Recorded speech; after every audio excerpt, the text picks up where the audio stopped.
Welcome to the Bronx Latino History Project. Today is Wednesday, August 6th, 2025. I am Pastor Crespo Jr., the research librarian and archivist for the Bronx County Historical Society. Today, I am joined by Dr. Lad Santiago. Welcome, Doctor. Welcome to you too, and thank you. Got it. You got it. It's great. We've been talking about this for a long time. I'm glad we finally got to the point of recording your interview. Could you introduce yourself briefly? Sure. I'm Lad Santiago. It's short Lad for Ladislao, but everybody has an easier time understanding just the LAD. Yeah, I'm right now in South Carolina, in the upstate of South Carolina, not enjoying this rainy weather and the nice weather that you're enjoying. I only wish for, but I grew up as far back as I can recall in New York City and specifically in the Bronx, and more specifically in the South Bronx. Where were you That was born? my term. I was born, interestingly enough, I was thinking about that earlier today, that I was born in Manhattan, New York, on the Lower East Side, where my parents met. We were there, and kind of in a roundabout way, my mom, in a troubled marriage, left to Puerto Rico on several occasions, and I went there and even started the first grade there. So that's where you were raised. I was not raised there. I was raised in New York, and I'll have an opportunity to tell you more about that. I was born in New York, specifically, like I said, in the Lower East Side, taken to Puerto Rico, came back to the Lower East Side, went back and came back, and this is all before I was 5 years old. Wow. And then attended in el Barrio de Aguacate in Aguadilla, Puerto Rico. I attended a one-room schoolhouse for my first grade, and that's to give you some orientation. That's on the western northern side of Puerto Rico. So if you go directly to San Juan, and from San Juan, when you land in the airport and just simply drive all the way westward, you'll hit Aguadilla, Puerto Rico on the opposite side. As you know, San Juan doesn't go to the very end, but close. But Aguadilla is, a paradise there. When you talk about la Isla del Encanto, that is the place where, there was a cacique of the Taíno tribe there. And we can relate to that because, we have our Taíno blood in our veins, one of the original peoples of this hemisphere. I attended that school, and I thought I was going to go to the second grade. And again, my mom left, and she had made the decision that she wanted me to attend public school in New York City, which she understood. I mean, she knew well. And, she headed back, and the rest was New York for me and the Bronx. All right. So from about 4 or 5 years old. Got it. Can we go back and let's talk about where your parents were raised and where they're from? Sure. My mother is from Aguadilla, Puerto Rico, and my father is from Ponce, which is on the lower. If you look at the western side and you drive directly from Aguadilla south, you'll eventually get to Ponce. So, you'll go past Mayagüez, for example, and you keep on going. And it starts going a little bit eastward, and that's where Ponce is, and that's where my father's people emanate from. So, and they were there until, we're talking about the Great Migration of Boricuas, which, Mhm. as you know, took place in the 40s, especially after the Second World War. And as you know, I am proud to say, and you are, I salute you for likewise for the service that you've given to this country as a person in the military. Um, we had so many of our men go to the war, both in the Pacific Mhm. and in the European theater as well. And, my father was in the military. And when the end of the war came about in 45, uh, many of the Boricua men headed either to Puerto Rico, and then they jumped from there to the island. I mean, from the island to New York City. And many just went directly from Europe and the Pacific and landed in New York City. And that was the primary haven for individuals that, came back from the war. They met their loved ones or future loved ones there and their loved ones that they had left behind and married and had children. And thus, the great, enclave of Boricuas in New York, the diaspora, Mhm. okay, which interestingly enough, the diaspora did not come about as many would like to think in 45 and thereafter, okay. This diaspora started in the mid 1800s and worked its way, okay, so that by the mid 19 by the early 1900s, when you were seeing uh, great representations of the Jewish community, the Italian community. The Irish community had come before in the late 1800s.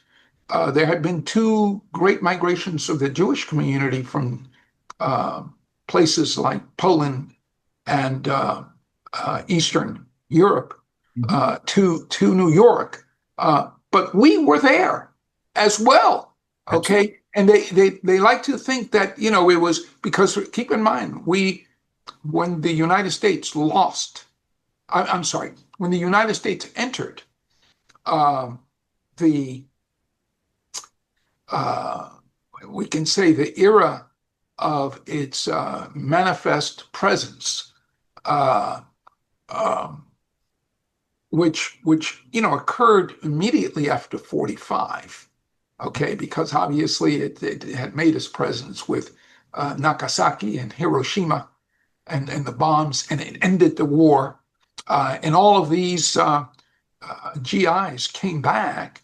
Um, we found ourselves as Boricuas in a burgeoning diaspora. Mhm. Nevertheless, there was a diaspora there in the early 1900s. So all of these films that have been done where they show the Italian community flourishing, we were there. Okay, we were just very quiet. You know, Rafael Hernandez, to give you an example, which we all know as the great composer of Puerto Rico, Mi viejo San Juan, cuantos sueños forjé. That Hernandez went to World War One from New York City. He joined the ranks, and I mean, you think that, hey, that was World War One, which interestingly enough occurred just in time uh, to give us American citizenship so that we could be drafted into World War One.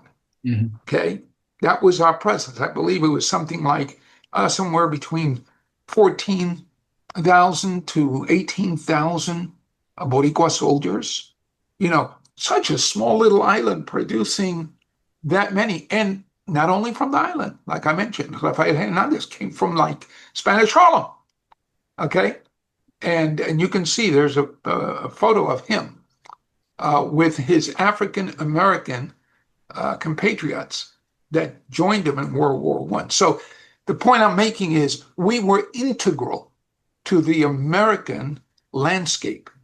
At that time, and even though it was only 1898 when that manifest destiny became, clear, it was, we were there even prior to the conquest by the United States of Puerto Rico against Spain. But we were already there. That's the point I'm making. So we've been part of that landscape forever. And a lot of people don't realize this, Right. So anyway, but please continue. Yeah, definitely. So what do you consider your ethnicity? I like to think, we often think of Puerto Rico as being the melding of the native indigenous people, the Taínos that we claim, the Spaniards who imposed their presence as conquerors of Puerto Rico, but nevertheless, they were there and they mixed in. And then the introduction of Africans to the landscape. And although that didn't last and was not as broad of a presence as you found in the island of Hispaniola, which we call the Dominican Republic and Haiti today, it was there. And there was a mixing, a melting pot. I stem more from looking at that which is there. We can call it criollo, right? But mainly Taíno and Spaniard, okay? You could see it in my physiognomy, okay, my phenotype, but, and we have, just a beautiful blend of this great mixture, as we can see the difference in your pigmentation versus my pigmentation, but it's all Boricua. You follow what I'm saying? We are a mixture of a people that have become, I believe, greater than any one of them, okay? Because we've been able to embrace all the best that it, has to offer, every one of those groups. So our music, for example, is representative of that, especially our music and our foods are representative of that, because it has a little bit of this and a little bit of that, and man, it just makes you, and anyone that I talk to that has tried Boricua food said, man, this is incredible. I mean, it's sizzling, But anyway, that's what I consider myself, because I do have family that comes from Spain, okay? I mean, going back.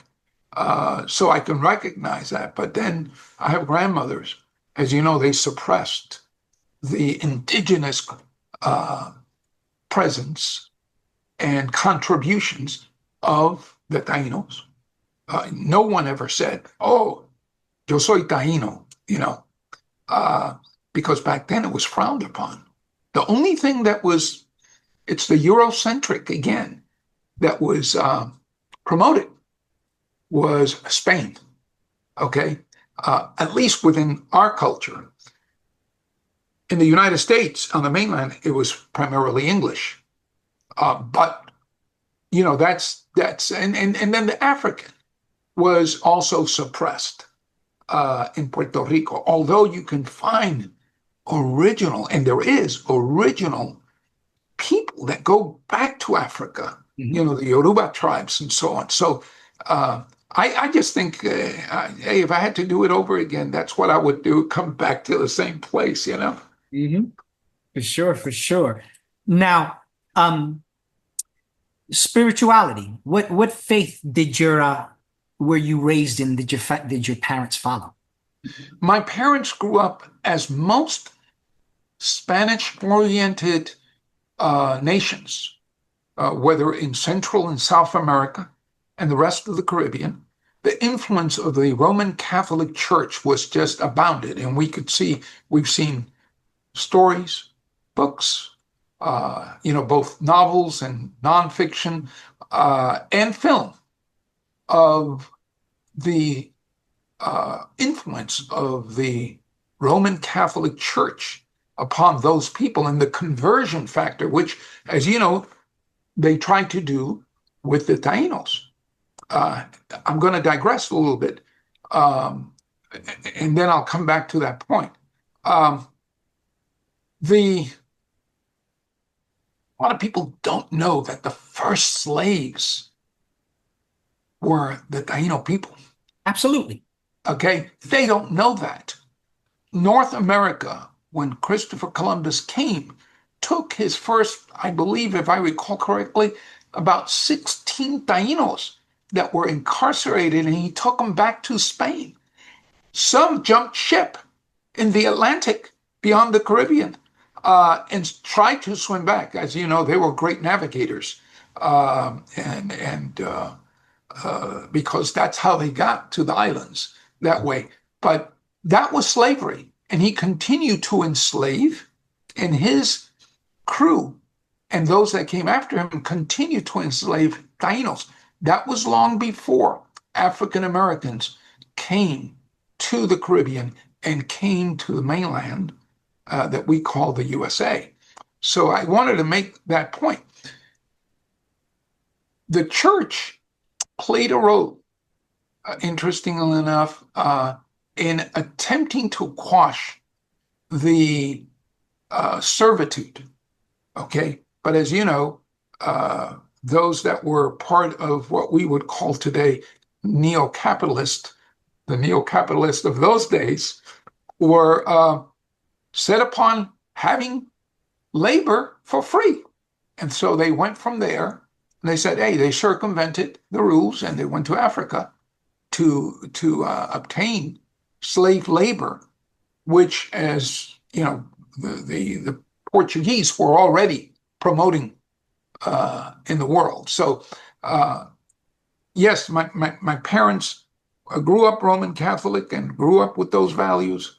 And needless to say, in the Bronx, that was the case as well. You had some Roman Catholic churches. That's not to say that there weren't some Protestant churches, you know, Anglican, for example, or Episcopalian churches, Presbyterian, Lutheran churches. But the primary influence in our community has been, and still is, the Roman Catholic faith. And so children grow up with those values. Less so today, less presence, as you know, in that faith.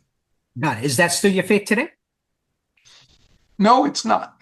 I have become very, well, let me say this. I have an appreciation for the Roman Catholic faith because I grew up in it. But I've become very embracing of all people, realizing that we're one race, which is the human race, and that we have various beliefs. And as long as those beliefs sustain us as a body of people, then we could be tolerant and loving to one another. And so I've embraced that as my primary mission and concept, that we have to love one another. And if you look at the words of Yeshua, the Hebrew name for Jesus, those were his words exactly. You know, it says, hey, be embracing. And all great, we'll call them for the time being, religious entities, as we look at the development of man and religion, have all basically spoken to the same concept. You know, be tolerant, be loving, and love your neighbor the way you would thyself. And so that's where I stand today. And I've gone to every, you might find this interesting, to churches of all faiths, including the temple. Okay, I've gone to all of them in trying to learn what is this thing that we call religion, Mm-hmm. and how does it affect us as a body of mankind. You know, that's where I am. So I hope that gives you some light.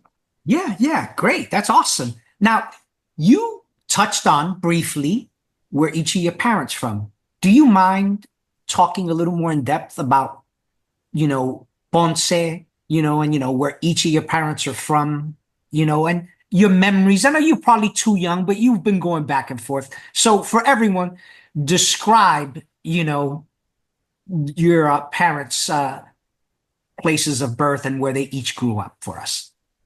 Yeah, let me start with saying that my I know my mother's uh, area more because, as I said in the very beginning, she was the one that was taking me back and forth, and so I got to know them. And my paternal grandmother, although she lived on Beck Street, by the way, Mhm. in the Bronx, and even though she was from Ponce, and then later on, my grandfather, her ex-husband, uh, came to New York. He was a carpenter and lived in Ponce, and he was just a laborer and worked for himself. Uh, and when I say that, he didn't own any great, large, company Mhm. in carpentry or in contracting building. Uh, and I don't recall a whole lot about Ponce, except that you could see the ocean. I remember that, uh, like you could in Aguadilla. Now, I know more about Aguadilla because I spent a lot more time there. And as I mentioned, I had attended the first grade in one single uh, schoolhouse building. Uh, um, How did Aguadilla look? You know? oh man, it is Aguadilla. I think about it as being almost like, when I say La Isla del Encanto, I mean the forests, the foliage, the fauna, the ocean. I mean, just wonderful. And was, back then pristine, because it didn't have the only presence that I recall that was seemed out of place was the military base, the largest military base in North America, Ramey Air Force Base, that had the longest airstrip with B-52 bombers that were ready to go during the Cuban Missile Crisis Mhm. remember, Kennedy and Khrushchev. Uh, and that was like, think about, it's like in the middle of a forest having a skyscraper. Okay. That's what Ramey Air Force Base was. And I can remember as a child uh, walking throughout the hills and seeing Ramey Air Force Base and the B-52 bombers landing. Wow. Okay. And that was, I mean, for a kid, you could imagine. I mean, and when those planes come down, they're not like regular planes. They're not even like the airport, planes that you take to go to London or elsewhere. I mean, these things would take part of the sky and and they would come one after the other. And I remember as a kid just thinking, wow, what are these? Because you really didn't, as a child, you don't appreciate what all of this advanced technology represents. But one thing you do know is that they're ever present up there when you're looking at them, and they're slow in coming in. They're not coming in like a Cessna. Right, right. You know that they're there. But the rest of Aguadilla was just like any uh, town. They had its plaza with, interestingly enough, the center was the Roman Catholic Church, and they were all like this in all the towns. Mhm. And a plaza with the water fountain, and you know, just something that just leaves an impression and has left an impression for all those years, 70 years, uh, that have passed by. And as a child seeing that, it's beautiful. It's changed now. They've brought malls and so on, but that's it in essence. Wow. Wow. So when did your parents decide, do you know the year and the decade when they moved to the mainland US? Yes, my mother uh, went back and forth during, she got there probably late 40s. Okay. Uh, well, it wasn't late, probably around 40, well, 47, late in that decade. And, my father had returned from, having been conscripted and having served. So uh, they met in the Lower East Side, and the rest is, history. But my father, I'm not very uh, certain about this, whether I'm going to say that he could have been there uh, even earlier than 45, okay? Because he could have been conscripted when the U.S. went to war. And as you know, we went to war long after, by comparison, to England, okay? They had been in the war already for a couple of years. And then we went into it upon Churchill's requests from Roosevelt to join the war. But, we had this attitude, not attitude, it was, who was the great aviator that went around the world? Amelia Earhart? No, it was he. Was it the gentleman whose child Lindbergh? Lindbergh, yes. Lindbergh, a lot of people don't realize he was probably most responsible for keeping us out of the war, okay, until the day that would um, the day that came about, that was the day in infamy. That's the bombing of Pearl Harbor, and after that, there was such a move to take us into the Second World War that he couldn't do anything. But he prevented. He was dead against us entering World War II. And he was in some ways, a pacifist. Although, interestingly enough, he never served in the military, if I can recall. But he worked for the air service, for the U.S. Postal Service, I think, delivering. But he was the first, and he was an American hero because he did something, a feat that no one had ever attempted in this country and had ever been able to accomplish it. So that's an interesting part of history. So that's where my parents met, and the rest, they stayed there. Did either of them share with you the reasons why they came to the main? Yes, absolutely. My mom came for economic opportunity. She had family already here, which was interesting. She and my father, obviously after the war, did likewise. And as I said, he could have been here before then. I haven't been able to find out. And my grandmother, his mother, was here during that time because he was an only child. So could have been here in the 40s.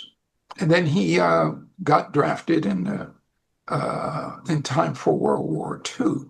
But as many did, many Boricuas did.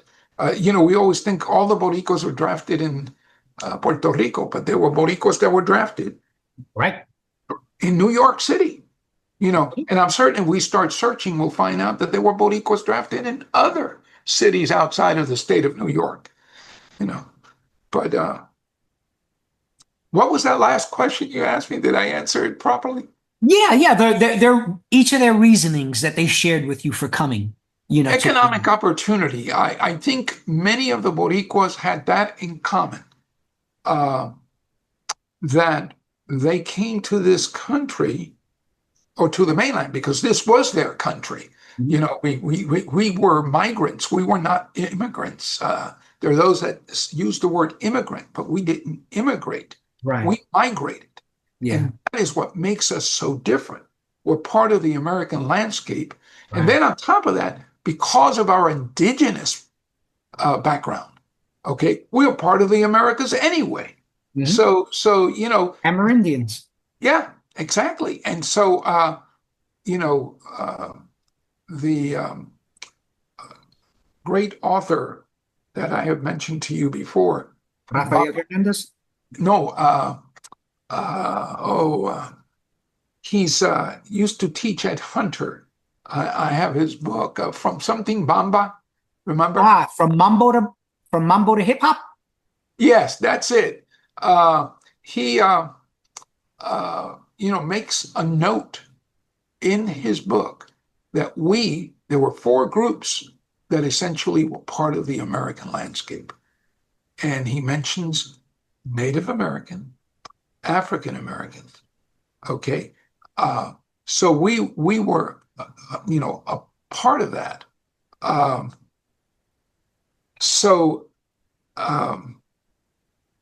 Boricuas were part of it, and Chicanos were a part of it.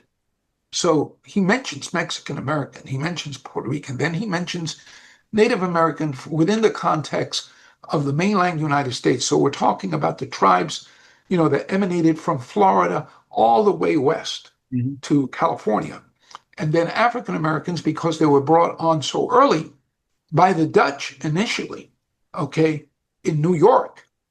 And then, their presence became, whenever present, when the British got involved in the slave trade.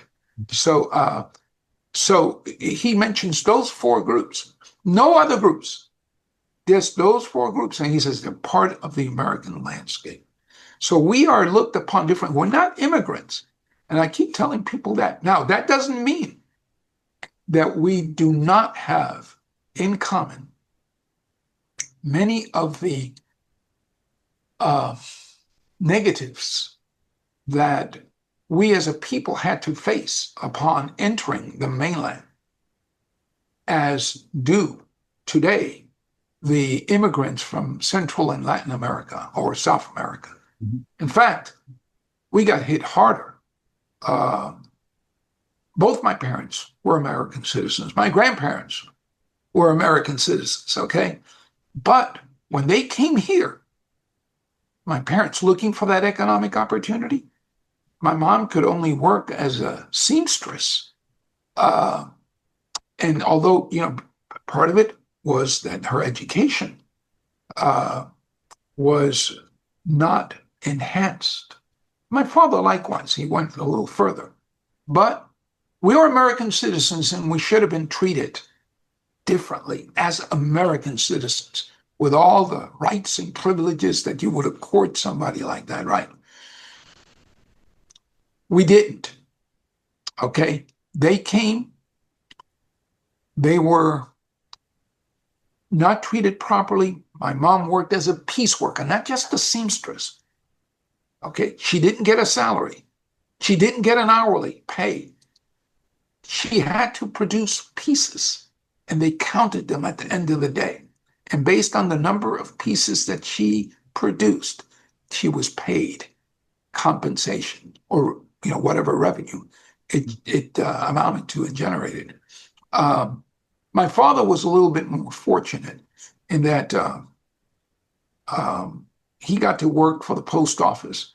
Veterans were treated a little bit different, especially in areas where there was a majority of Boricuas, where nobody else wanted to go in there, but they would take from the servicemen that had already served, and they gave them that privilege to work in a commissary. He worked in a commissary, and you're familiar probably there in the Bronx, where they take the cheeses and so on, and they give them to the families, and that's where he works. Some worked in the post office, but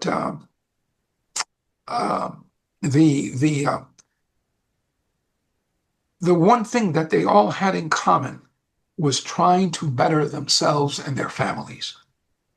Okay, we're going to make a better life. The children were not treated any better. I went to PS 9, Public School 9, which was located there on 138th Street.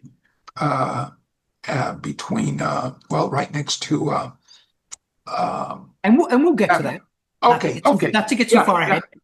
Okay, please. Uh, I my I think economic opportunity. If I had to hit it on the head, but the thing is, the discrimination against Boricuas then was far greater than anything you see with any ethnic group today. I can say that because I lived it and I saw it. Okay, and companies, just did not respect our people, even though we were American citizens, you know, and yet there are groups today that are not American citizens that are treated far better than our people when we came here and we had served in the military and we had, uh, we were the mothers of children that went to war to serve this country. Okay. And yet they were not treated well. They couldn't find the jobs. They couldn't find the residences to move in. They were discriminated upon. And it bothers me sometimes to think that here it is a people that have devoted so much to this country, and the country has turned its back on these people, my people, our people.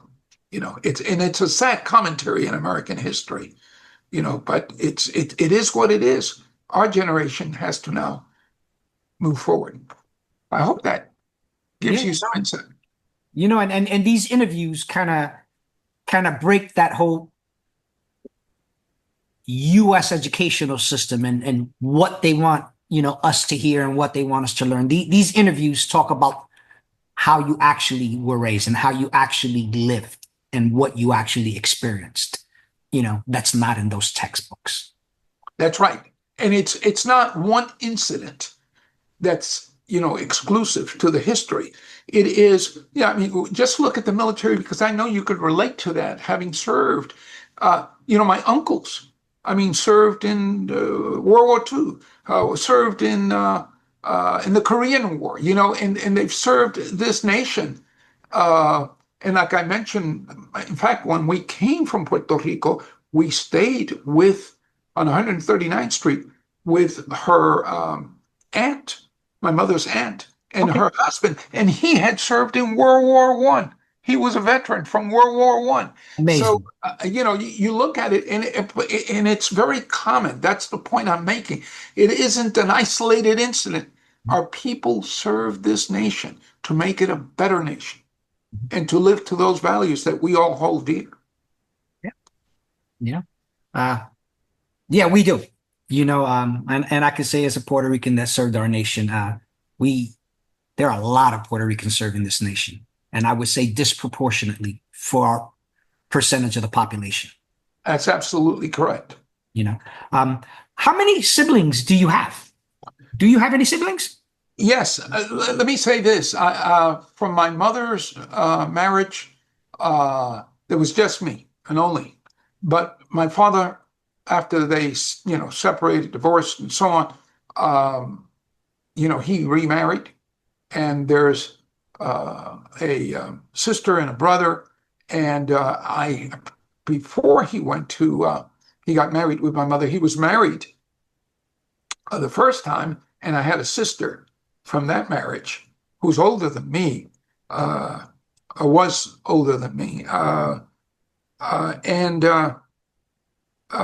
so, yes, I probably had, my father was a Don Juan, so that kind of tells you a little bit about, him. Hey, that was his life, but he tried to stabilize, himself. But yeah, in answer to your question, a few, All right. several actually. Now we know that both of your parents met and arrived on the Lower East Side from Puerto Rico. Right. Now, when did you move up to the Bronx? What year? And any reason for the Bronx as opposed to somewhere else? The fact that when my mom came from Puerto Rico, um, as many people do. They find that they have family in a particular area of the nation, be it Chicago or San Diego or down in Miami. And New York was the key place to go. And so she had family there she could anchor onto. And so she stayed with her aunt. And there was 9 of us that live in that tenement house. And back then, that's what families did. You know, they couldn't afford the rents. The rents were so high. So everybody contributed. And we stayed there for probably a couple of years on 139th Street and St. Anne's Avenue, which, interestingly enough, I remember as a child looking over and seeing this great little place, which was like a park. And it turned out to be Governor Morris, who was a signer to the Declaration of Independence. I didn't know that. It was an Episcopalian landmark in a church. And I always wondered when I went past the raw iron fences, you know, what's in there? What's in there? Well, I found out as an adult within the last 15 years that Governor Morris is interred there. That's his tomb. I'm sorry? That's his tomb. Yes, that's his tomb. And I could see it from where the apartment was. I could look to the back and see that it was like a park, a mini park, we would call it. Amazing, but many people still don't know what it is. Interesting. But, you know, it's, we went from there, and I was at PS9 at the time, and I always found this interesting. Mm-hmm. I was forced to change schools to go from PS9 to PS43 because we had moved to the projects that were called the Millbrook houses. And they extended from Brook Avenue all the way to Cypress Avenue on 137th Street, 136th, 135th, all the way up. And these were like skyscrapers.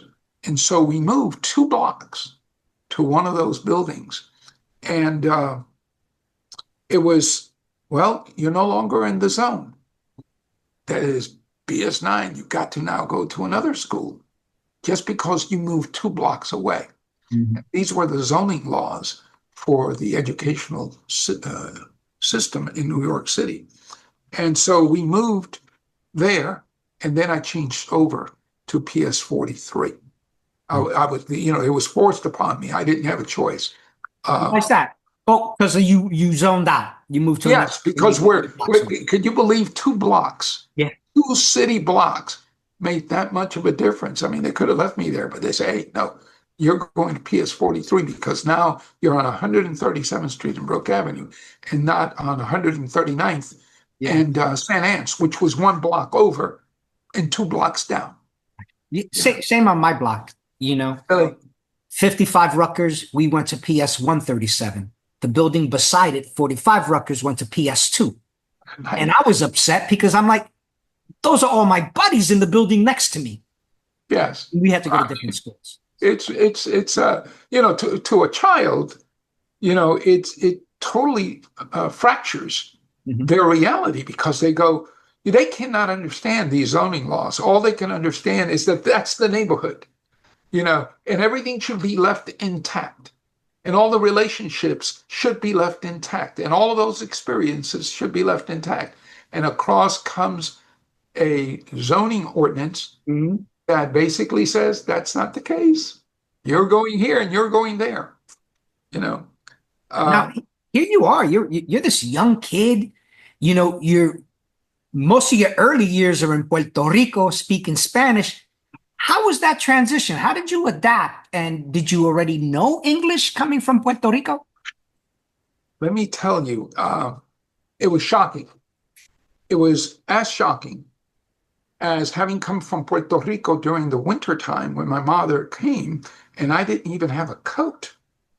And I remember stepping off the plane, and it was freezing, and there was snow on top of that in New York City. And I had a short sleeve shirt on, like, most kids wore in Puerto Rico, right?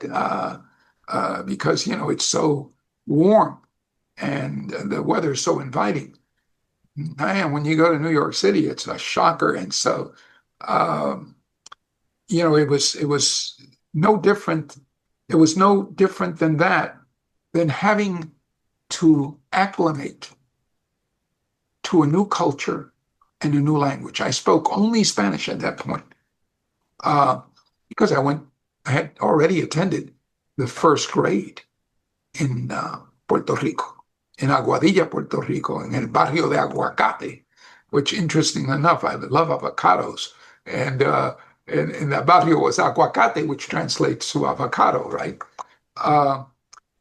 But culturally, it was like we went from a single family home, because we lived with my grandparents there, to this 5-story building, which was on 139th and San Hans Avenue, to this huge edifice.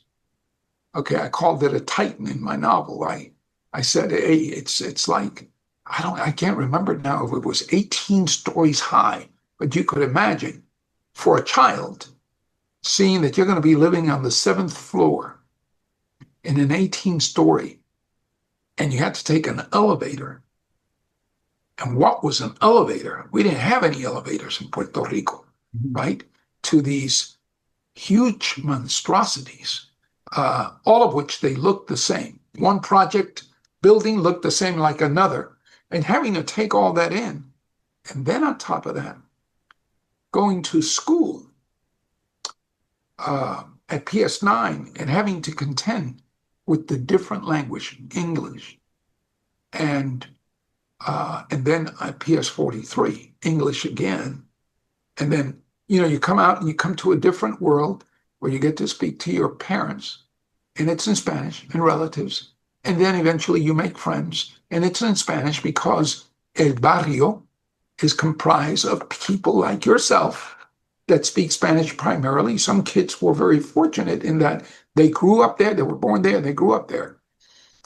I was not. I was born in New York, but taken to Puerto Rico, brought back. Taken to Puerto Rico, brought back. So I had already acclimated to the way that Puerto Rico was. Now, to reacclimate to a new environment. So that was a shocking experience culturally. Now it's bicultural, right? It immediately transforms, because in school, it's English oriented. Mm-hmm. You walk out of the school and it's Boricua oriented. And so you're constantly jumping from one to another, one universe to another universe, every single day, 5 days a week. Okay. And, it warps the mind of the child. It shocks the child. But if you're going to survive, you got to acclimate. And it didn't take me long to acclimate. Children are very, have an incredible ability to assimilate. But please continue. Yeah. So, today, right? We have, wow, dozens, if not 100 languages here in New York City. The Board of Education, has translators, in Arabic, in all kind of languages for, Albanians coming in. Did you have English as a second language classes growing up? Not at all. It's a sad commentary, but we didn't have that. We did not. That was not afforded to us as American citizens, mind you, which it should have occurred, and with the understanding that there were so many of us Mhm. A majority of the South Bronx was Boricua. That's it. It was a Boricua area. They should have understood that. They should have brought teachers in. They didn't bring one teacher that was recognized as an elementary school teacher, and for that matter, junior high school as well. Um, they didn't have English as a second language. That concept came thereafter. Okay, um, and it was like you're, for lack of a better expression, metaphor, you were thrown to the wolves. You either make it or you don't make it. And many of our children, needless to say, became discouraged and depressed. Some of them left. I mean, we had children in junior high school dropping out because there was nothing there to sustain them. They couldn't understand the language, and culturally, they couldn't understand all of these concepts. Um, I was very fortunate that I got as far as I did because, many a times there was that sense of discouragement, but I had a mother who, I remember she said, and she's still alive, she's 100 years old now, and she would say, you don't want to work in a factory like me. Right. You don't want to do what I'm doing. Okay. And she worked every day, giving her best to get a meager salary. Okay. We lived in the projects. And she'd say, you have to go to school. You have to learn. That was the encouraging word. And the other encouraging thing that she did when she was told that I was just not comprehending, and I wasn't, because there was this barrier to make it through the barrier from Spanish and our culture into the English culture and the language. It took a great deal of effort, but once you made it through, you found a little escape hole to get to the other side. Mhm. Then you began to acclimate. She would take me to the library, Mount Haven Library. And I mentioned, well, I had not mentioned this, but I'll just mention that there was a hero in junior high school that was responsible for uh, encouraging me in the sciences. And I had a proclivity. I mean, I had this interest toward the sciences. So, luckily he was there. But we didn't have, look, at PS43, at PS9, we didn't have one Boricua teacher. At PS43, there was one assistant teacher who had been a Boricua teacher in Puerto Rico, Mhm. who was not given recognition and was made into a teacher's aide with a university degree and experience in Puerto Rico. This was the form of discrimination. They should have had him in guidance, guiding especially the entrance Mhm. and the nurturing of all these children. Uh, they misdiagnosed. They misdiagnosed me into thinking, because I couldn't understand the English language, and yet my birth certificate said Manhattan, New York, born. There's something wrong with this child. He has to be retarded. So they placed me in a class of retarded children. And I still remember how we were distinguished every day. We had to take a couple of times a day, go into these little cots that they had. And because they thought that we were feeble of mind, therefore we were feeble of body, we would lie down and they would cover us with blankets. And we had to take our rest because we were supposedly feeble of body. And then they would start teaching you again. I don't even know whether that class had a number, because they would use the tracking system, like, for example, 1, 1, 1, 2, 1, 3, 1, 4. These were the tracking, and then the same for the second grade and third grade. I don't think that that class may have even had a number. It could have had a number. The class for the retarded children, and I think there may have been more than one. Uh, And, at the end of the day, you went home and they tried to teach you the very minimum. And it wasn't until this is incredible, that one teacher who was not a teacher, an educator, spoke to my father in passing on the hallway. They got to talking because my father was un locutor, a disc jockey. So he was very loquacious. So, they spoke for a moment and then the conversation started and he said, do you realize that your son isn't in a class for retarded children? My father said, what? He said, yeah, that's where he is. And he's going to stay there. They're going to keep him there. If, you need to talk to the administration. My father got involved. He was more conversant because he had been, we'll say more outgoing because he had been in the military and so on. And he started asking questions. And that brought an end to that. But not before they left me back, okay, in the 4th grade. So they made me repeat the 4th grade again, and they put me in a 4 something that was very, very high, like 438. They may have been 42, as high as 42 in the tracking system, and they placed me there. And that's when I got out of that arena, that universe, being a retarded child.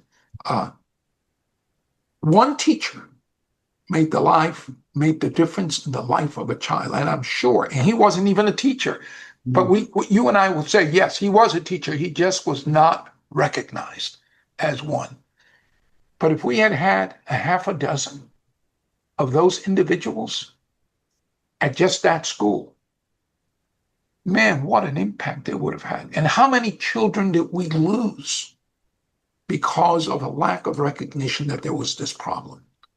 So we were, it was like I said earlier, you either made it or you didn't make it. And there was no room for English as a second language. That did not exist. You got thrown out and, you're going to the garbage yard. And that was it, but I hope that gives you some idea. Yeah. I was not the only case. There were others that were like that. And right. I can imagine. Talk further. Oh, yeah. In the South Bronx. Now, before we get into your middle school years, let's talk a little more about your neighborhood. Huge landmark still there in the South Bronx, although it's a church, Teatro Puerto Rico. That was in your neighborhood? What was your involvement? How did you know?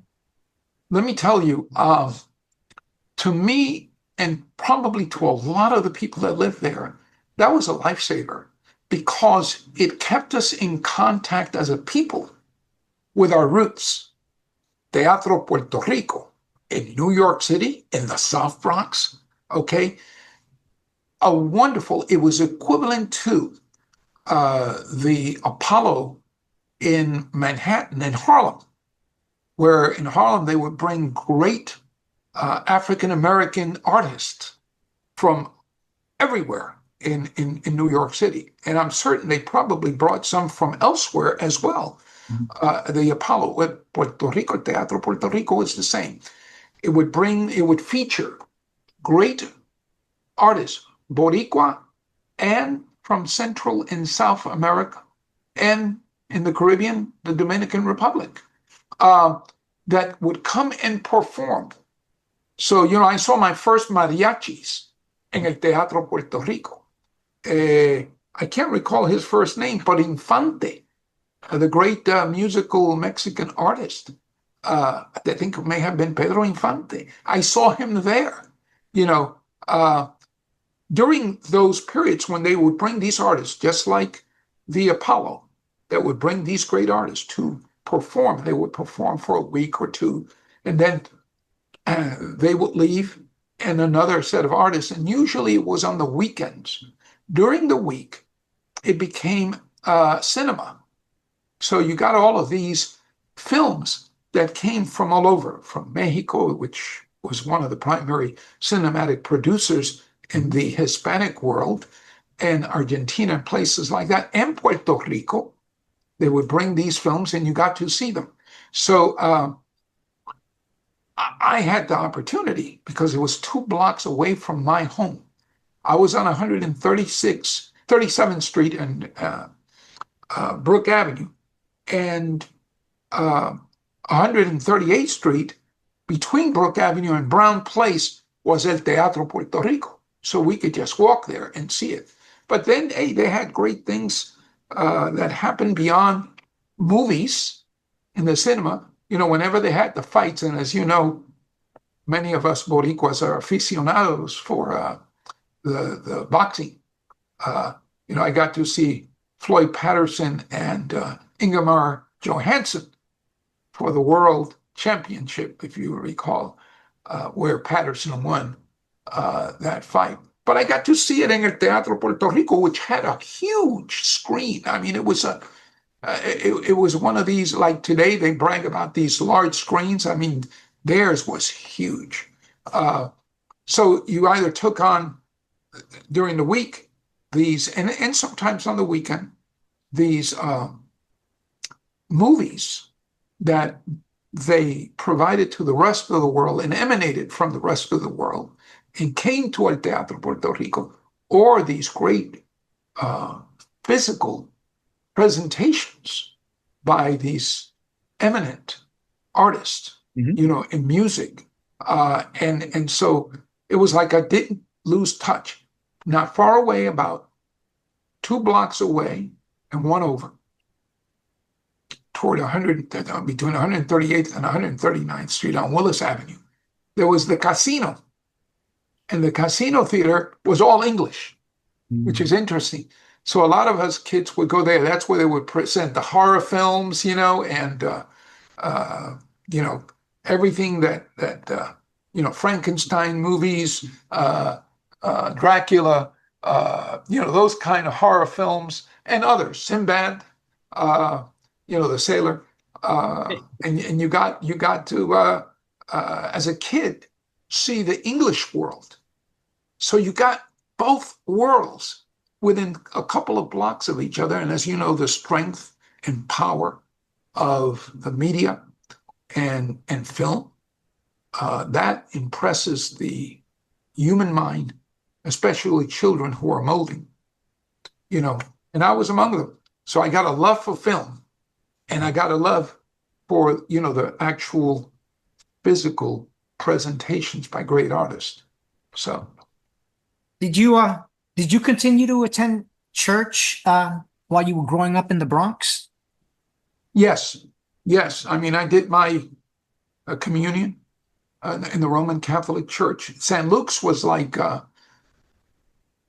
mean, culturally speaking, you know, like the Teatro Puerto Rico over here, San Luke's was the place that kind of kept the neighborhood together, although there were some Protestant churches. But yes, I did my communion and I did my confirmation there. And then I also was allowed during middle school to leave for Bible classes. So, you know, you were given a special pass 1 day a week. You would leave in the early afternoon to go to San Luke's and attend Bible classes and listen to what they had to offer. Oh, wow. Interesting. Which was nice, because these were the public schools recognizing that the churches were such an integral part of our community. And I don't think it was exclusive to the Roman Catholic Church. If there was any other program like that at any other church, they would have allowed a student to go there. But they had to have a program to apply for that recognition, to allow a child of that faith to leave school early to attend. And that was back in the days when, you know, you pledged allegiance to the flag of the United States of America, right? And you had a moment of prayer in school that, as you know, today, they no longer allow it because of separation of church and state, based on the Constitution. So, but I wasn't the only one that attended. Many other kids attended those Bible classes, you know, so it continued to be It was so interesting. I'll tell you about this. All these kids on Easter Sunday would be dressed, everyone with a suit, white shirt, and tie, and they were going to visit the church on Sunday. And you would have said every other week it was different, but every parent went out and bought whatever money they had to use so that their child could have the best dress on that Sunday to go to church. And you would see the South Bronx, that part of the South Bronx, all these kids, it's wonderful. Hey, this is different than what I've seen Monday through Sunday every week. It was because it was such a matter of respect that you would not dare go if you weren't properly dressed, to have Holy Communion. Right. So that's the role I believe that the church played, and it did it with me, So, looking back at it, I think overall, I think it was good because there were certain moral imperatives and moral attitudes that were instilled into a child that made a difference. Today, we've departed from that. I mean, it used to be kids would settle matters with fists, for example, at the very worst. And I was involved in that too, where you had to fight your way. But now we're today, they bring a firearm.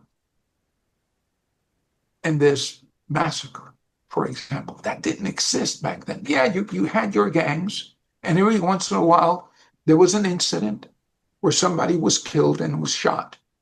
But it wasn't like, you see children killing children today. It's changed. That whole moral fiber has changed. In other words, you wouldn't transgress back then. Mm-hmm. You got to a certain point, that was it. Today, those barriers are no longer in existence. So I hope that gives you. Yeah, definitely insight into how you grew up. Yeah. What kind of kid games did you play in the neighborhood? Bringo Livio, Not It, golly, I played softball. There was basketball. Did you have a lot of sports activities? I played softball for my junior high school team, and played softball there in the community, and I wanted to be a baseball player.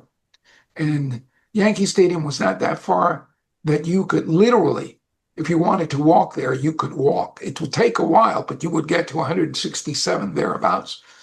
So, I went there, visited Yankee Stadium during the time of Mickey Mantle and Roger Maris and Nelson Howard and Yogi Berra. And I played softball for the school, like I said, because I was playing softball in the local diamond that we had, which was not a dirt diamond, it was an asphalt diamond. And then later on, I played some little league ball. I actually joined the league and and enjoyed it. But that was my primary sport was baseball and fishing in the East River. Okay. I went fishing in the East River, and people would tell you, man, you wouldn't eat anything out of the East River. But I did. We did. My father and I cooked some stuff. Hey, and I'm here to tell you that I'm still alive, and we never did pull out an eel with two heads. They were all, it's not the cleanest place, but obviously it had marine life. And then the best place that my father took me was, and fishing became a very important part of my life as a child. And I was probably 8, 7, 8, 9, was going to City Island and fishing off the bridge.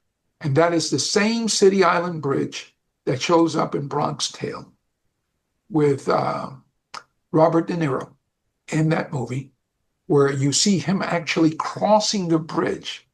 And I said, listen, I slept on that bridge because as a kid, you get tired We would go at 10 o'clock at night. We'd get there and stay till about 3 in the morning or beyond.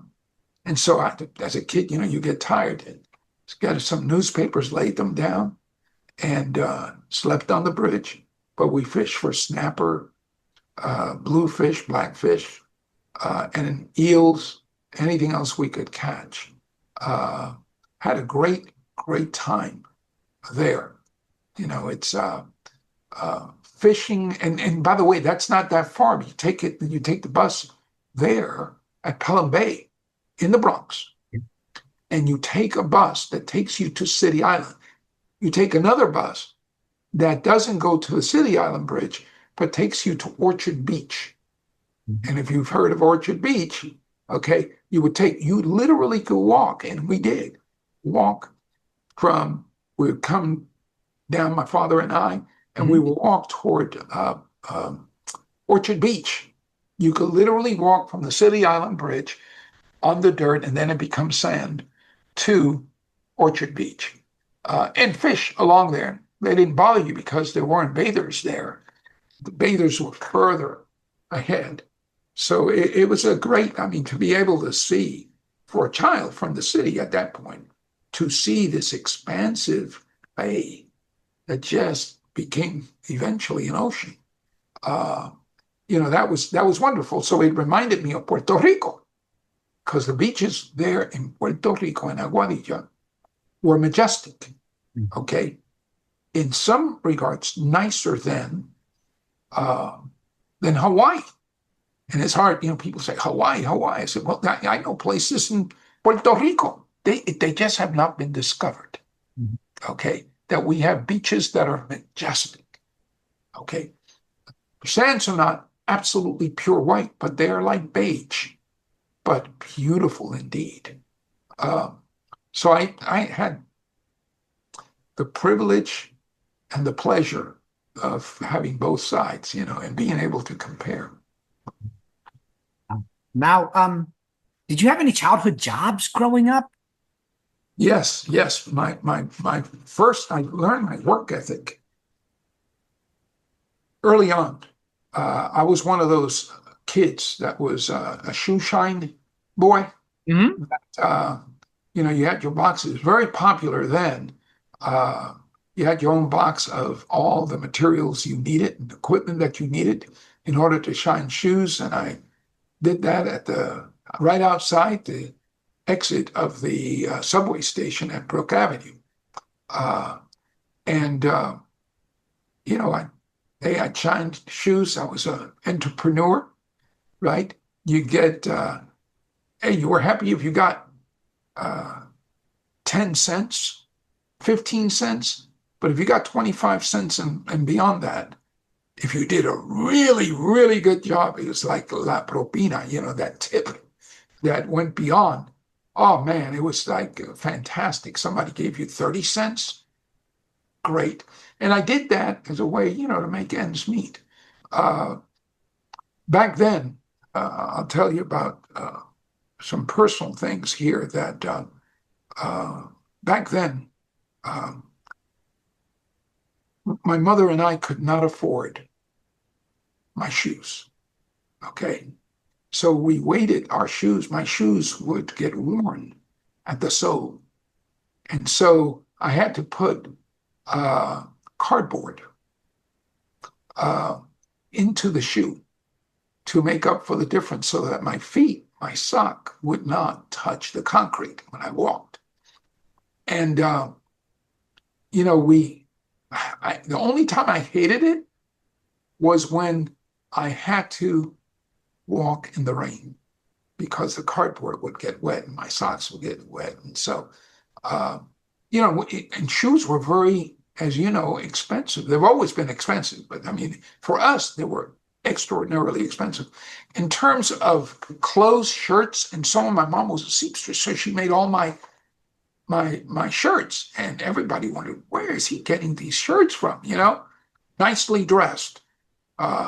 So all that we had to do was buy the pants, and we would normally go to Delancey Street because they sold clothes there, and as you know, that's primarily a Jewish haven, and mainly Jewish entrepreneurs that, sold, I mean, they sold everything under the sun, different shops for different things.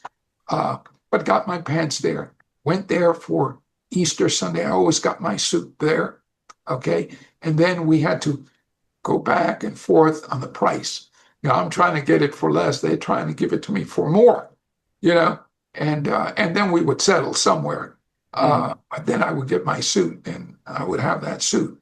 But we were very we were a reflection of the neighborhood, and I don't know how many other kids had to wear, because we didn't go around asking each other if we had cardboard for soles. But you wore them until you couldn't wear them anymore. Right. And then finally you can afford it. And for a single mom in those days, and my father unfortunately wasn't always there in terms of provisions, providing as he should have. But he had a very kind heart, and he taught me fishing, and he taught me certain things that only a man could teach another man, a man-child, right? And so you don't fault him for not being there in certain ways, but he was there in other ways. So, and then my paternal grandmother was just incredible, just an incredible woman. She's the one that taught you about self-reliance, and you learned about your not just self-reliance, but the work ethic. Okay, she taught me the work ethic, man. And she had a little motto that I still use to raise my children, that if you don't complete it and you don't finish it right, it's not done. So you got to go back over and do it again. And who wants to do that? Almost sounds like military. She would have been a great drill sergeant. It's like, you clean the bathtub, you clean the floor, and I'm going to inspect it. And if it doesn't quite meet the criteria of being clean, go back to work. But at the end of the day, she always rewarded me with a cup of chocolate, warm chocolate milk. And I love vanilla wafers. That's a, mainland invention, right? The vanilla wafer. And you put them into the chocolate milk. And that was your reward. You didn't expect any more than that for having worked and cleaning and so on and helping her. That was reward enough. So I think the work ethic, and Boricuas are very work-oriented. Okay, I think you would agree with me. They're industrious. Obviously, you're going to find the exception here and there, but they basically are going to do. Man, it's not enough to have one job. They got to get a second job. So you were telling me about your dad having gone into the automobile. He had his job and then being an automobile mechanic, Right. Right on the side. It's like, you don't have to do that, but there's this compulsion to produce. And I personally think that comes from our agrarian upbringing in Puerto Rico. Now you find kids that are growing up here that don't have that kind of impulse or desire. But our people had to work and work. And then there was still more work if you were going to make things do. Would you agree? Yeah, absolutely. Absolutely. And so we've always been very, very productive. And that's the way I've been all of my life. So the work ethic is instilled, it's ingrained in us if it's done right. Right. Anyway, please continue. Of course. Let's move on into your junior high school years. What junior high school did you go to? And talk to me a little about your experiences. Sure. I attended, which was probably from where I lived on 137th Street and Brook Avenue. I would take Brook Avenue probably about 4 blocks. I'm going to say probably 141st. I'm not certain of that, but it was on Brook Avenue. 41, 42. Junior high school, 139 Alexander Berger. Okay, which, by the way, is a beautiful building, very modern, or designed, but they tore it down, which was a surprise to me. Mhm. While PS 43, which was much older, is still up and there today. And I attended there. There was no faculty member. Again, keep in mind, the South Bronx, majority Boricua. Not one Boricua teacher, not even an assistant teacher like they had at PS 43. Primarily a faculty comprised and staff that was primarily Irish and Italian, Jewish, great representation of Jews. As you know, at the turn of the century, Jews went into education in New York City. And at one point, there weren't very many Jews at CCNY. And by the next, I think it was 10 to 20 years, it was the majority were Jewish educators at CCNY. But there was one African American teacher at the junior high school, and his name was Henry Pruitt. It was called Hank Pruitt. And Hank Pruitt, as I had mentioned perhaps earlier, was from a very prominent African American education family. In other words, they have been educators. But he eventually moved to Teaneck, New Jersey, and he was the science teacher. And I love science. By that time, I'd really enjoyed science very, very much. But I also enjoyed literature. But he became my mentor. And I would constantly, whenever I got a break, I would shoot over to his lab. And they had little animals and so on and different things that they were growing there. And there was also another gentleman that helped handle the lab who was white. But, and I would say hi to him and so on, but Hank Pruitt just kind of took me under his wings. Okay. So you don't need I mean, it's wonderful to have a Boricua teacher. I mean, I'm 100% for that. I'm an advocate of it. But if you have somebody that can relate to you on human terms, and here it was an African American teacher who had obviously had his battles with the New York City public school system and was the only African American teacher. He had to come from Teaneck, New Jersey, which is a far place to come to work every day in the South Bronx, and probably was one of the only institutions to have taken him as a faculty member. But he took me under his wings and started to, teach me and show me the ropes in terms of science and to express my love for science. And he eventually became my advocate. Okay. So he became my hero. So my first hero in the public school system from PS9, PS43, now junior high school 139, was a African American science teacher who, if you saw him, you would think that he was a linebacker, because he was this tall guy, broad, and so on. You think, man, this guy's an educator. He should be out there, but he playing football. But he was quite resourceful, intelligent, kind, loving,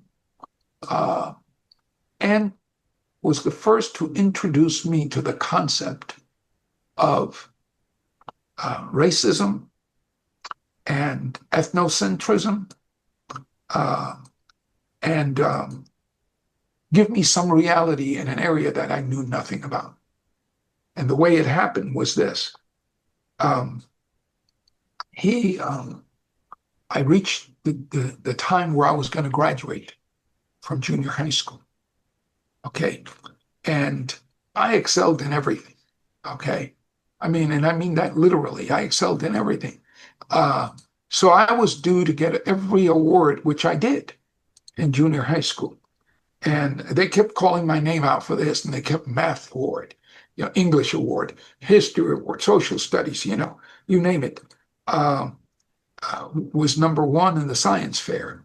And all because of Hank Pruitt. And I was the valedictorian for the junior high school. Uh-huh. Well, I didn't know what a valedictorian was. And here's where the concept of racism and ethnocentrism came in. And he taught me. One day we're walking, I would walk with him to his train station on Brook Avenue so he could take the train and head back to Teaneck, which meant he had to go all the way downtown and take one of the trains that would take him to Teaneck, New Jersey. And he said, I want you to know something. I'm fighting a battle trying to get the faculty to recognize you as the valedictorian. And I'm thinking, what's a valedictorian? I don't even know. I didn't even know the word. Wasn't interested. I just went to school and did my very best. And I said, what do you mean? They wanted to make me a salutatorian. And this is why representation in a school, faculty, and staff is so important for us. He said, I am fighting with the rest of your teachers because they don't want you to be the valedictorian. And once he explained what a valedictorian was, I said, yeah, okay. He said, you are the number one student in the junior high school and the number one in the graduation class. And you rightfully deserve to be recognized as the valedictorian, but they want to make you a salutatorian because they wanted to give it to a Polish immigrant girl who was actually the second in terms of grades, but they wanted to make her. And all the teachers that were all white wanted her, but he would not allow it. He fought the battle. And he said, he had to threaten them. He said, if you don't recognize this child as the valedictorian, I will go to the press. I will go to every Puerto Rican neighborhood organization, and this school will be surrounded. And I saw this truth in him and this conviction. And he said, let me tell you something. Please remember this. This is not the first time that it's probably happened in your life. Well, I already knew about what had happened in junior high school and elementary school. He said, but it won't be the last time that this is going to happen. And you got to be aware that people will judge you by your name, ethnicity, the color of your skin. And you got to be aware of it because you can't defend it. You can't defend your rightful position unless you are aware of it. And that's when he introduced me to the concept of racism and so on. And he fought it, and he won. And I was made the valedictorian. Okay? Now, could you imagine that teachers would stoop to doing something like that to a child? But you know what? If he had not been there, if Hank Pruitt had not been there, the right thing would not have happened. Anyway, I'm sorry, but I just wanted to tell you. No, not at all. Speak it. It is what it is. It still happens today. Yeah. More than you think. I just, I take my hat off to him. By the way, he is in the Fordham History Project. You could read about Hank Pruitt. He became ultimately the head of the Harlem Prep School that was started. And I think he served 1 or 2 years and then went on to doing some other things. But just a good man, he lived his Christian faith. When my mom was sick and she landed up at San Francis Hospital, and I told him about, he went to literally go visit with me. And he said, why don't you, we'll go there, I'll join you, and I had to visit her.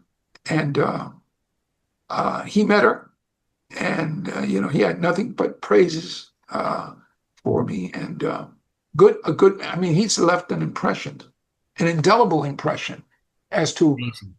you know, Yeah. what goodness can be. Anyway, that's it on that one. It's it's amazing what one mentor can do in a child's life.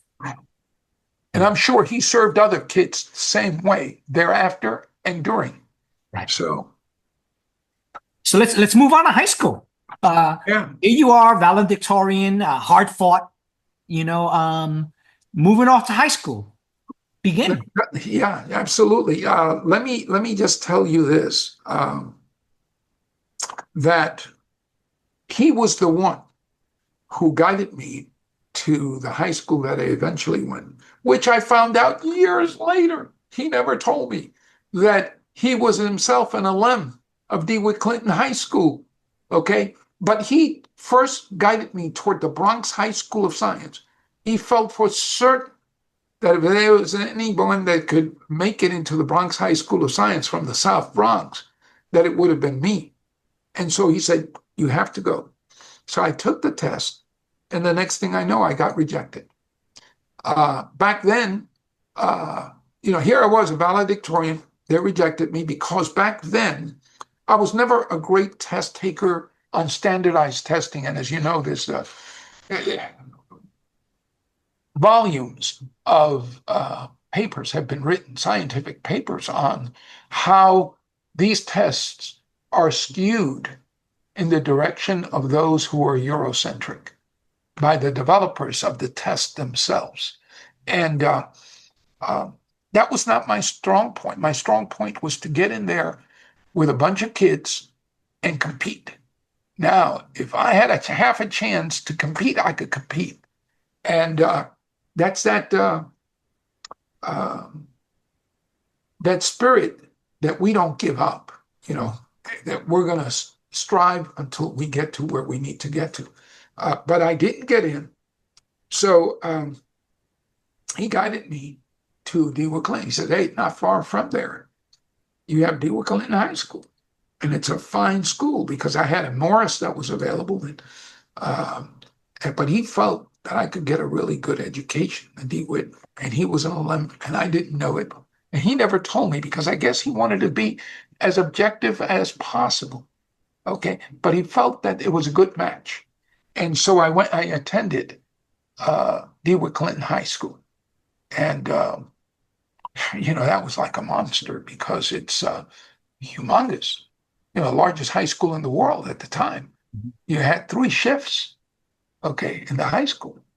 So you have the early morning shift, an afternoon shift, and then one toward the evening at 4 or 5 o'clock.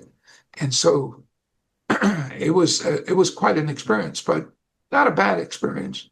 I did quite well my first year.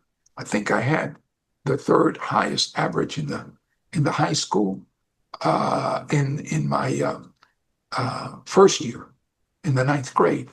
I could have had the highest, but I just had this algebra teacher who could not teach, and I couldn't learn algebra, and she didn't care. Okay. And so much so that my case was brought up to the guidance counselors. And we had one guidance counselor, Mr. Quinones, who then became the head of the New York City education system from DeWitt. And we, my case in particular was brought up. Here's this kid who has 98s, 97s, and he's failing algebra. How is that possible? Okay. And so my guidance counselor, again, a Boricua in this case, brought up the case and he says, maybe they can do something. And he tried. And what they did is they examined it. And when they asked me point blank about the teacher, I said, well, what do you think the problem is? I said, the problem is the teacher. Pardon my expression, she can't teach for crap. Okay. She couldn't teach. She shouldn't have been an educator. Okay. And so they took a number of us from that class and from another class, and they started a new class with a different teacher. And all of a sudden, I started going up because that teacher understood the inner workings of algebra and how, more importantly, how to impart it so that the student can then perform. And I started to perform. And I think I got an 88 on the algebra Regents exam, which is very, very difficult. Okay. And I told my teacher, I said, listen, he said, whatever you get on the Regents, I'll give you as a final grade, either lower. If you get like an 87, you'll get an 85. If you get an 88, you're going to get a 90. And I got an 88, just happened. And he gave me an 85 and broke his word. And then you see what it's beginning to do in molding your perception of reality, discrimination, and so on. And I approached him and I said, listen, you said this to me.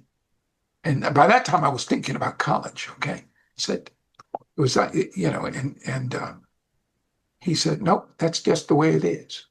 You're getting an 85. Okay, I tried, but I have no control over the pen, and I'm not the teacher, and he did. Those are the kinds of experiences that instill this sense of we're not living in an egalitarian society. Mm-hmm. We're living in a society where a lack of justice and fairness occur, and where there is where fairness just doesn't play a part. And then you begin to see the world for its true colors. Because I was older then, right? I wasn't in junior high school. I was already in high school. But I thought you might find that interesting. So it was like there. Wow. And the same thing happened to me with the student court. I was we had different organizations. I was a member of the student court, and I had served from the very beginning in it, and I thought I was going to become a justice of the student court back then. And it was everybody in it was essentially Jewish. All the justices were all Jewish. And here I am trying to break through, right? And there was one kid that had broken through one time, and he went to Brown, Borinqúen. And they didn't select me. So I decided, heck, if that's the case, I'm going to run for to become a president of the senior class. What is it they call it? And I can't recall that right now, but student body president. Yeah, student body president. When you graduate, senior class president. That's the term. And I ran in a school, like I told you, the composition, about 25% Boricua, 25% thereabouts, African-American, and I won.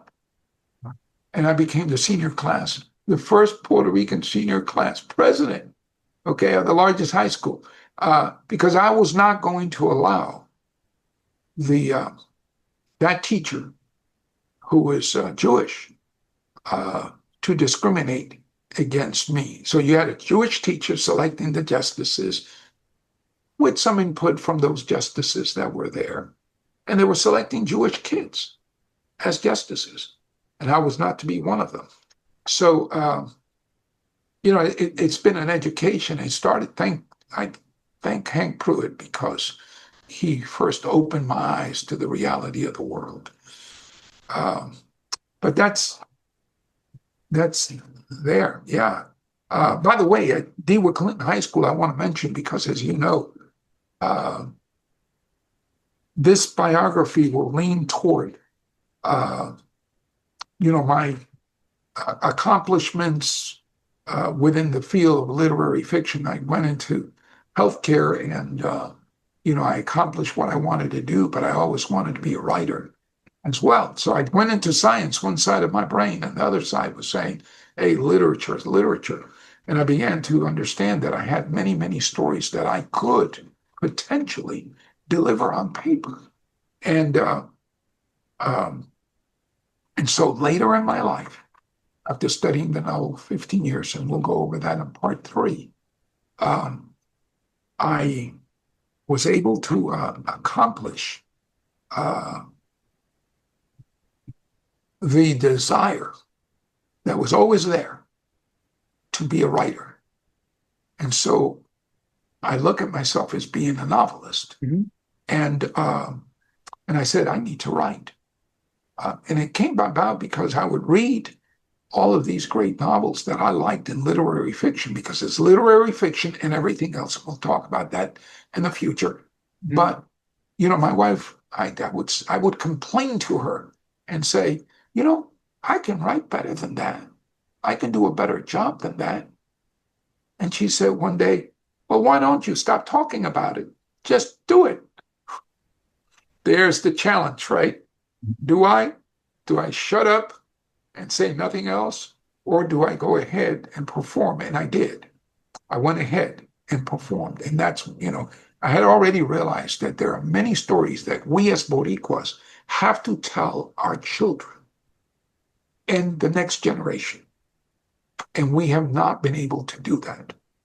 I didn't have anything really to read while I was in junior high school and high school that I could say was Boricua. Okay? It wasn't.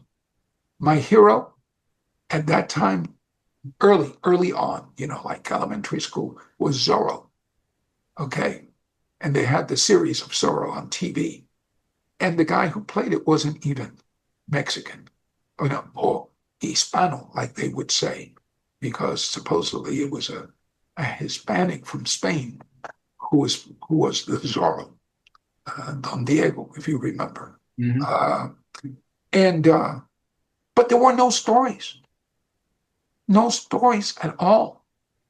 And I didn't read them. Everything I was reading was by people like Steinbeck and Hemingway and so on. So we'll talk about that and the responsibility that we have as writers, because it all starts with writing. And our culture is a culture that we got millions of stories, but a lot of them were passed on through the word of mouth and not through the letter. Mm-hmm. Now we have created individuals that can write and tell stories. And we have a responsibility to tell those stories so our kids can read our stories in the same way that one would read F. Scott Fitzgerald's The Great Gatsby. Mm-hmm. Okay? And you go, and he was Irish, as you know, and he wrote wonderful story, wonderful unrequited love and so on. But how does it relate to me as a Boricua? Okay? And then you have your African-American writers. So you have white writers. You got people like Malamud, who was Jewish. So there's a Jewish literature. And then you got people like F. Scott Fitzgerald, Hemingway, and Steinbeck, right? Faulkner. And then on this side, okay, there's us. And we don't have any stories. So we have to write. And so we'll talk about that. Part 3, right? I'm sorry? In part 3, right? We'll continue. In part 3, most definitely. But that's talk to us now about, did you work through high school? Yes, and can I just say this? You asked me about DeWitt Clinton High School, Alexander Berger, and so on. James Baldwin went to DeWitt Clinton, the great African-American writer, just an incredible individual. And as you know, he was also gay, James Baldwin, and which, unfortunately, we didn't recognize him as Americans. And he moved to France and passed away in France. But, this is what's happened to us. But at least African-American writers have had their group. Whites have had their group. In part 3, we will be able to talk about us. Ask me that question again, please. You got it. Well, I was asking you about did you work through high school? Yes, I did. Uh, my first job in high school, man, I've worked as a shoe salesman, selling shoes as well as inventory clerk. Okay, I started off as an inventory clerk working for Miles Shoe Stores, if you remember them. I don't think they're in existence anymore. Worked in a meat packing company for a little while, and uh, I started off with my work ethic, shining shoes, shoe shine boy. Uh, and when I got into high school, I went into driving a yellow cab. I got my license. So I figured, hey, I can get a job. And so one summer, I just went ahead and went to a yellow cab company that existed in the Bronx, in South Bronx. And hey, they say, hey, you can drive, you can take passengers. I said, okay. So I started driving there. And um, but my primary of those was uh, the shoe store. Just a great experience because women are just uh, incredible buyers, when they purchase. They're so meticulous and fastidious about what they want. Men are not like that. We look at a pair of shoes. Yeah, that'll do. But they go and they want to get something beautiful and right for them. And so, and I learned, and we had only men salesmen. So I learned from these other men who were older. And here I am in junior high school, and who kind of took me under their wings. And I was what they called the third man. And I did the inventory. The salesmen would start it off, they would finish their shoes and just leave them there in a box. And if they were out of the box, I had to come and put them in boxes and so on, take them back down to the stacks and place them in there. So I did that. And it was a good job. I mean, it was a very decent job. And I worked, I can say for Miles Shoes, I worked there on 138th Street and St. Anne's Avenue. They had a store right in the corner. But I also got to experience being a salesman in the manager liked me so much, the assistant manager, that when he left, um, he went to Manhattan to the Spanish Harlem store there, and he called me up because I had to stop working because I had a serious physical injury due to uh, a injury in a dojo where I attended. And so I had to get over that. And, he called me up. He said, hey, are you available? And I said, yeah, I'm available.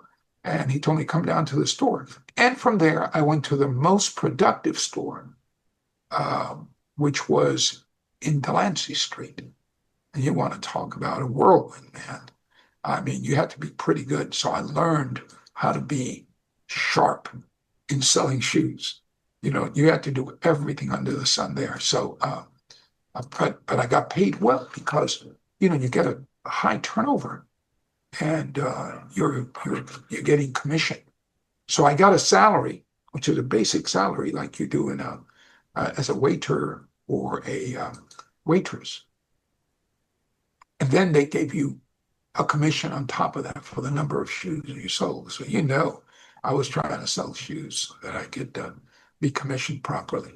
But that's what I did. And then, we'll talk about on the next one where I went on there to drive a gypsy cab at one point in time after I graduated from college. That's an interesting Now, story. through high school, did you live still at Millbrook houses? Yes, I did. I did. We lived there till the second year, the end of the second year, when my mom had an incident in the elevator. She happened to have walked into the elevator, and she was moving about a little bit, and all of a sudden she realized that she was in a pool of blood. I mean, pretty thick. And needless to say, she was like flabbergasted. I mean, she was like stunned out of her head, and she headed back upstairs. got out and she had to change her shoes. And apparently somebody had been knifed there, stabbed that night and was bleeding. And we heard later that he died from it. That's when vandalism was just getting out of control. And she was like, we got to move. We got to move. We can't live here anymore. And that's when we moved toward another part of the Bronx where Soundview is located, between Soundview and St. Lawrence. Well, no, right before you get to Soundview is Crows Avenue. Okay. And then from there, we moved to Elder Avenue, which was going back toward, the South Bronx. And that was all part of the South Bronx. I think the only thing that separated it was the river there. There was a tributary of some kind. And but it was all Puerto Rican there too. So it was like still in the hood, right? But just in a different part of the neighborhood, you know. Did I answer that question? Well, yeah, definitely. And you've definitely described the neighborhood too. oh yeah, which we always look for. Yeah, the neighborhood, man, it's. I still, if you ask me, would you live in the same neighborhood? The answer would be yes, but it would have to be that neighborhood. Now they did away with the Puerto Rican theater, the Teatro Puerto Rico.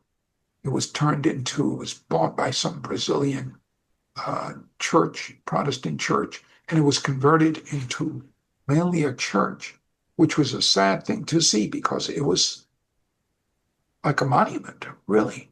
They were going to do the same thing to the Apollo Theater, and they managed to keep it and preserve it. But I think did I? Yeah, we've gone through the entire part one. That's great. And give me 1 second, okay? Mm-hmm. Just want to see here.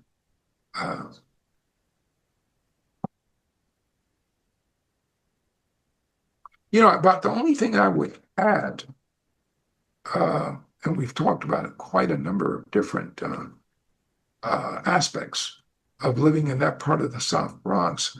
I like to bring up, by the way, I was a latchkey kid during that whole period of time in elementary school and in junior high school. So there's a lot of kids like myself that basically went to school and then they had keys on a chain, or what I used was the tops. That was another thing we played with the tops, and I played a lot of that. But those chords that are used, those strings, I had one around here with my key, and I would let myself in. So there's a period in there where you don't have any parental supervision coming back from elementary school, and did that through junior high school. So I was a latchkey kid, as I was a shoe shine boy. About the only thing that I can add is that Borinquen, a lot of people don't realize that even today, those who are not from Borinquen or are intimately connected to that history, it's that it is a United States insular area, that it is a part of this country. Okay, we're not like the Dominican Republic, which is right next door. By the way, you could see from Aguadilla, you could look at night and see the lights in the Dominican Republic at night from Aguadilla, from the shore. But we're not the Dominican Republic, okay? We are part of this country and have been. And it appears that we'll continue to be, okay? And it's very close now to, as you know, the battle for statehood. But I think that's important to say because we're not just an appendage. They like to think of us as being an appendage. We're not. We're integral. to this. We have more in common with our indigenous brothers and sisters here, who I've, by the way, and we could talk about that on number two, with, the various tribes that we consider to be Native American tribes on the mainland. Right. And we are their brothers and sisters from the island. And that's important because we're just integral to this experience, to the American experience, and we will be. And nobody can change that because it's occurred. It is a fact.